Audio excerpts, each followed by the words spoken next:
what are the classical problem of synchronization? We will see one by one. These are the problems which are faced while process synchronization in systems where we have certain cooperating processes. Please understand, we have cooperating processes which are present.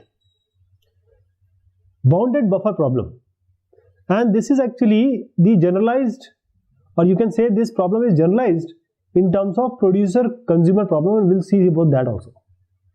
Producer consumer problem. Selection of this problem is what? You can create two counting semaphores. We have already seen semaphores. So creating two counting semaphores, first is full and second is empty. In order to keep track of the current number of full and empty buffers.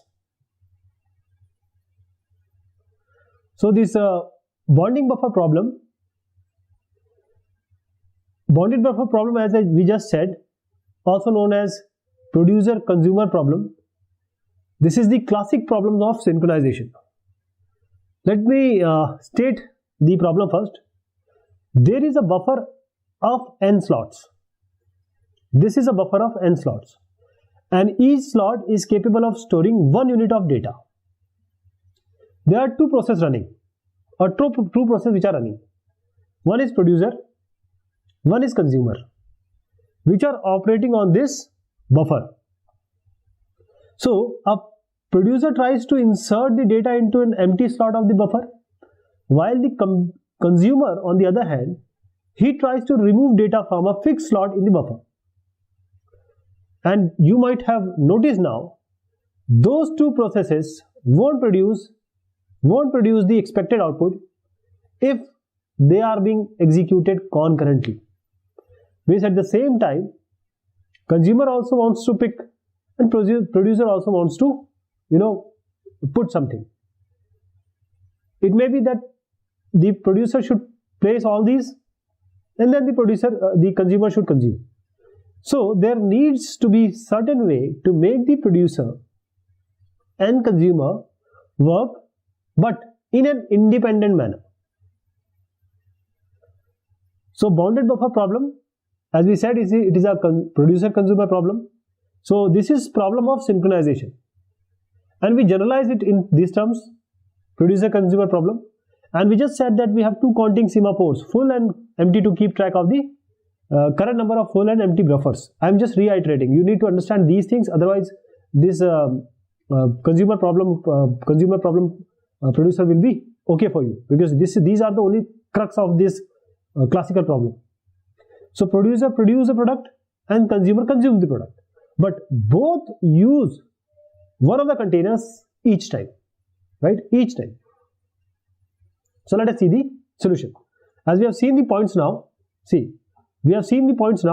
our idea is to understand the code. So we'll talk about this code, but beforehand, let me tell you that what we have learned has some solution.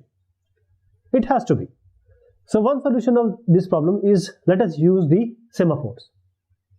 So what semaphore which are going to use? We have already learned about semaphore in depth.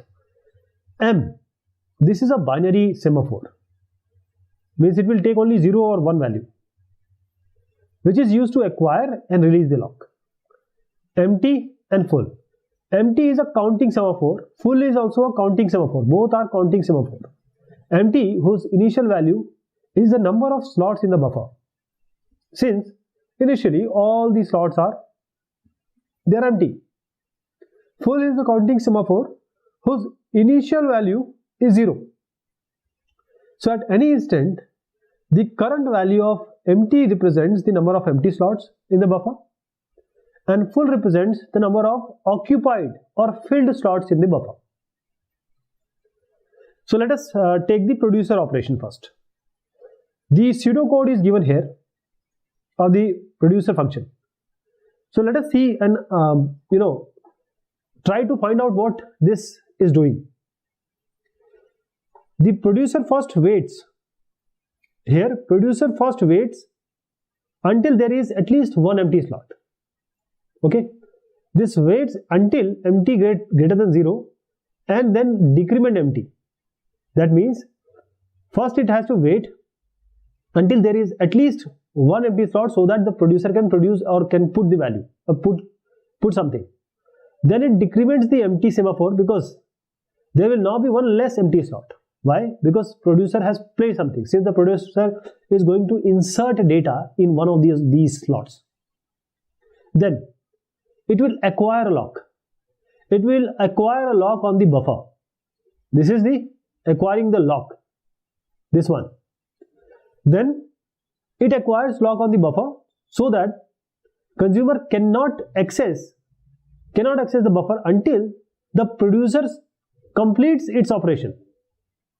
As the insert operation is complete, the lock would be released. This is the release lock, and the value of the full this is incremented to full.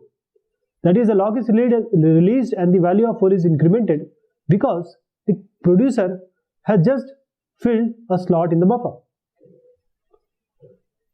Now let us see the consumer operation. In this consumer operation, what is happening? It looks like this. This is the code, pseudocode actually. So the consumer first wait until there is at least one full slot in the buffer. If there is no full slot, what it is going to consume? So at least it wait until full is greater than 0. At least one should be there, one to consume. Then it decrement semaphore because it decrement the full semaphore because the number of occupied slots will be decreased by 1 as consumer will consume it or completes its operation. After that, the consumer will acquire the lock. Why? The consumer will complete the removal operation so that the data from one of the full slot will be removed. Then after that, consumer will release the lock. In this case, the producer cannot put anything. Finally, the empty semaphore, mutation has been done. This empty semaphore is incremented by 1 because the consumer has just removed the data or consumed the data from the occupied slot, thus making that slot empty. This is the basic point of the bounded buffer classic synchronization problem, which we also called as producer-consumer problem. Thank you so much. Take care of yourself.